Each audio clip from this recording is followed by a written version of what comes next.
Hi, welcome, Paolo. Thank you. Thank you. Bubbles interviews is about people's unconventional career paths. Now you seem like having a conventional career path, but your journey was very interesting. Can we Yes. know about you? Of course, of course. So I will tell you a bit about myself in a nutshell. I started my career in finance. I studied a Master of Finance from Bocconi University in Italy. And then I decided to go to work in London. And I worked there as a trader for 3 years. Did you study economics also? Finance, master in finance. Just also in bachelor was in finance, so very finance oriented. And then I went to do trading, so I was really motivated for that career. But after 3 years, and of course the more you mature, the more you understand yourself better, I realized it was not my path. I couldn't see myself 10 years down the line doing this career. I was not admiring my seniors. And so I knew I needed to get out. But did you maybe learn from those years that this must be also good learnings from the trading? It's Of how course, the world goes round. Yes, oh my God. To be fair, it was a super interesting job, very interesting job. Because very early on, you are given quite a lot of responsibility. You can, after 1 year and a half, you can make your own trades. You can decide which risk to take, how much to invest in something. So you can take big decisions. And of course, you are always tested by the markets. So you always need to be on top of the market, on top of news. Was a super interesting job. And I think a great job as a first job in your career, because it teaches you to be entrepreneurial, to take initiative, to be proactive. It's essentially like having your own small shop. And then so you have to advertise yourself to clients, literally, because all the clients were reachable by a chat. So similar to MSN that we all use when we were teenagers. Okay. We were using, it was a Bloomberg chat. You reach out to the clients, you advertise your products, you pitch your ideas, you engage with them. So definitely was a great first job. It also taught me how to manage pressure on the workplace. Indeed, I've never been stressed ever since after this experience. Okay, great. If it's not too personal, what was the point that you realized that you wanted to do something else? To be honest, was the point when I started to be a little bit successful. Oh, okay. Then I realized, okay. I did it. No, I didn't. No, it was not this, because I was just a little bit successful. So I had still a long way ahead of me.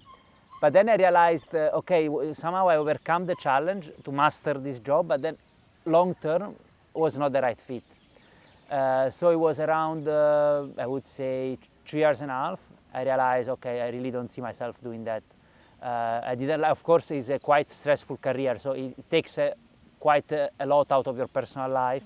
So it's a huge commitment. What happened later on? No, then I start to question. Of course, I was still 26 at the time, so I didn't have the emotional maturity to navigate that. So it was a period of high stress, mood swings. Let's say I didn't take a structured approach to my soul searching. But what really happened, what really changed things, was actually a bad thing, because I got fired. Oh. Okay. And but actually this was a real blessing, because first of all I received a severance package that gave me the financial, the peace of mind financially, and also the ability to do something else, and also somehow took the decision for me. Because of course at a young age it's not so easy to quit your job point blank without an alternative.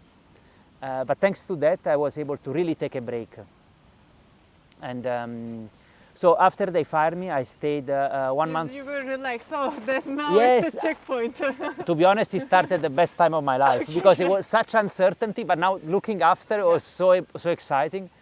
So some days I was really excited. Other days I was quite depressed, because of course getting fired is kind of a personal failure. But I was so also very excited for something new that was coming. And also it was the chance to fulfill one of my lifelong dreams, that was taking 1 year to travel. And It's really great that now you can really reflect on this, what Exactly. happened, that you thought about this very well. Great. yes, Amazing. yes, exactly. What was, Exactly. what happened that year, Paolo? Where did you go? I know the answer, but they don't. No, of course. No, first let me tell you, before traveling, it was also, again, one of the most exciting times, because I had a lot of conflicts with my family. I come from the south of Italy, and my family is quite traditionalist, as you can imagine. So for them, it was quite a shock, someone leaving their prestigious job and go traveling. especially because I was about to spend 1 month studying meditation with Buddhist monks. Ah. And so for them was quite a lot to take. So there was a lot of fights. They were trying to set me up for the most crazy job just to see me settled. They even brought me to a Catholic priest to some sort, I don't know, maybe exorcism or like some rituals for me to come back to the right path. But I was very firm. I have to say, I give credit to myself. I was very firm at the time and really stick to my idea. And then I went traveling. And I went spend 1 month study Buddhist meditation in Thailand. And then 2 more months traveling there. And then I went to Zambia, and where I volunteered as a teacher, teaching mathematics and coaching the football team. But anyway, it was time also off work, clearly. It sounds very fun. That No, like it was you a very stressful job and exactly, then you're living your life. exactly. Oh my God, I felt so. I don't know if I will ever feel so alive again in my life. It was so, were very nice and Best years ever. exactly. But indeed, it was a way to take control of my life again, and also really fulfill a dream, because I always wanted this kind of long-term traveling is different from an holiday. You really have time to explore.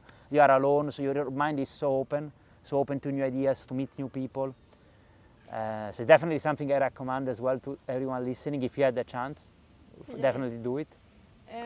Of course, you learned a lot of things, but maybe from those traveling times, what was the most important thing that you learned from? No, that definitely can also relate to my professional life.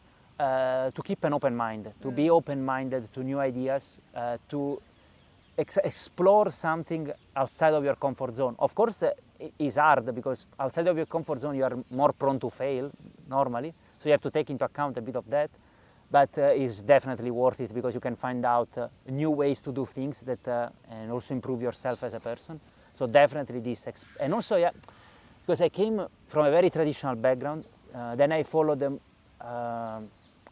let's say, the standard route: go to a prestigious university, then do a prestigious career, or prestigious on paper, but you see what I mean, like.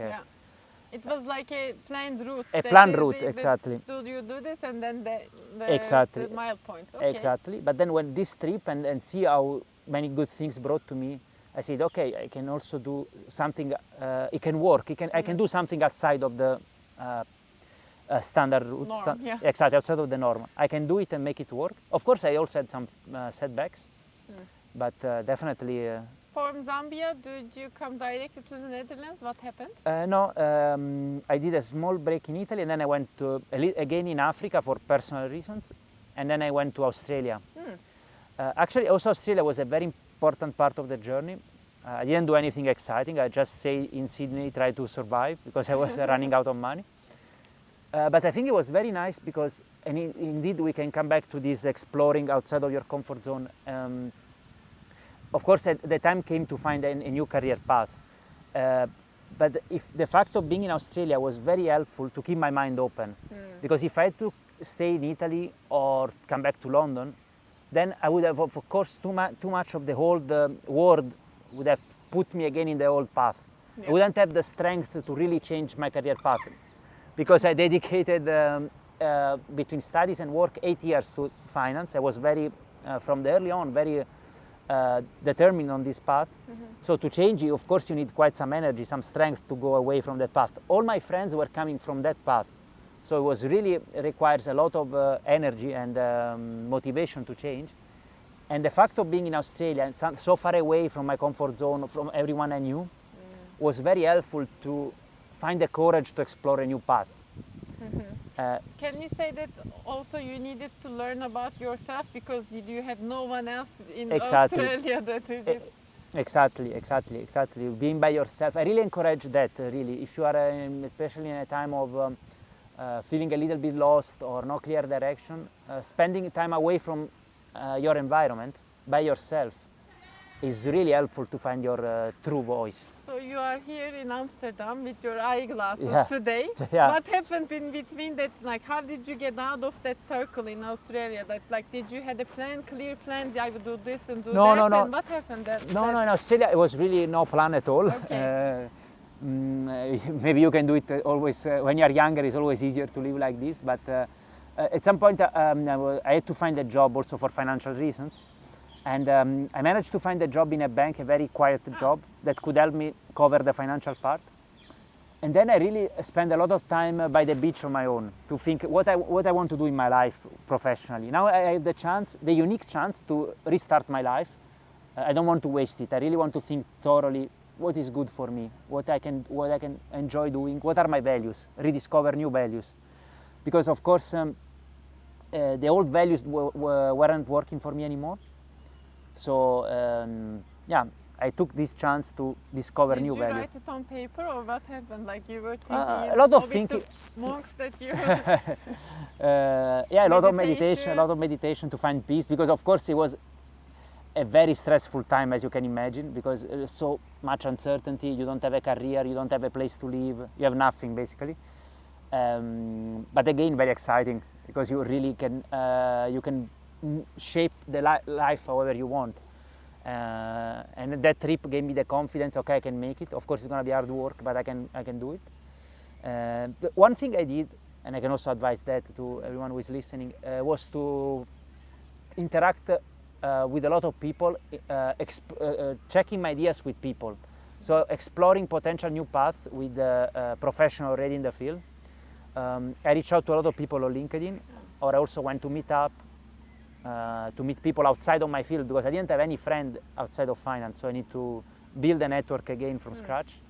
And that I think was really helpful, because you have some ideas in your mind, but it's good to test it if they could work in the real world. And so that's what I did basically. Now, what are you doing right now? Okay, what is your profession? So after all of this, exactly. So after all of this, I decided, okay, I want to do something more technical with my life, less business related.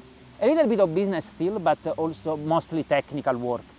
And then after, of course, self-study and transitioning to some jobs, I'm now a data engineer.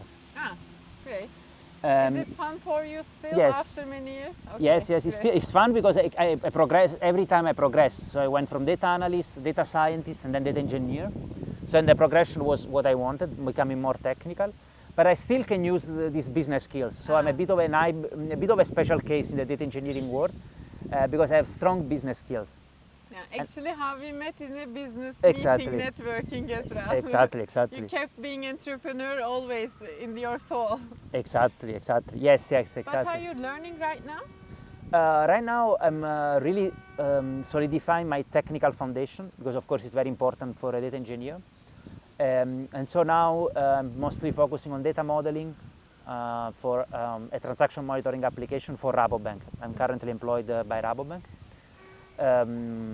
So that's the focus. My main focus now is on the technical side, but of course in the future I hope to embrace again both sides, and because I think that's where really my strength is. Okay, the thing is for your future self, maybe retired Paolo, what are you building for him right now? Exactly. As I said, right now it's more of a stage of foundation. I want to have a strong foundation, so it's really the technical foundation. Because I think, for the future, I really want to have a creative impact in my career. On that, of course, a technical creative impact. So design creative technical solution that could be very impactful for a business, either like a scale up or a startup where I'm actually founded with other people or an early employee. But anyway, in order to do that, I think you really need to have your foundation quite solid. So that's what I'm focused now. So really a step-by-step process.